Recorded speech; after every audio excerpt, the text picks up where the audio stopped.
Okay, class, picking up where we left off at, we need to go down to our next example. And it says, if the price of a $1,000 television is increased 25% and then the price is discounted 25%, what is the final cost of the television? Now, we would take 1,000 times 0.25, which is $250. Then we would add that to the 1,000, so that means that the price increased to $1,250. Now, that is the increase. Now we want to do the discount. So our new price is $1,250 times the 25%, which would be a $312.50 discount.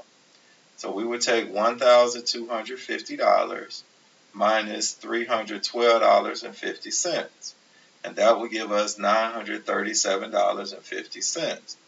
Now, if you notice here, we ended up with the same final answer. Now, it says, what do you observe? We basically observed the same thing we did in the previous problem in the last video, where we ended up with the same answer no matter how we took the discount. So I typed in the answer here. It does not matter the order of the discount because the final price will be the same.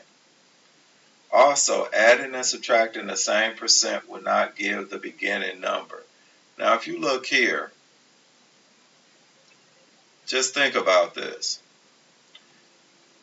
Looking at this problem without doing the math, if you notice it's discounted 25%, but then raised 25%, it seems as though this would give us a 0%, which would take us back to $1,000. But if you notice, this answer is $937.50. So it did not take us back to the 1,000. And it's the same thing for B. So that is why I made that second statement. Also, adding and subtracting the same percent would not give the beginning number. This did not yield the beginning $1,000 number. Now we want to know, what is the total percentage discount? It is certainly not 0%. So we would do our percent of discount, the larger number, which is 1,000, minus a smaller number divided by 1,000. And that will give us 6.3%, or approximately 6.3%. Now, we have an example here. John Tesh, while he was still co-anchoring Entertainment Tonight, reported that the PBS series The Civil War had an audience of 13% versus the usual 4% PBS audience, on an increase of more than 300%. Did Tesh report the percent increase correctly?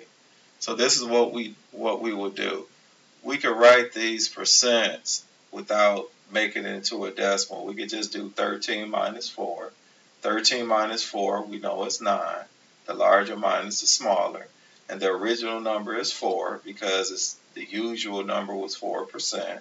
So we would have 9 over 4. And when we divide 9 divided by 4, that yields 225%.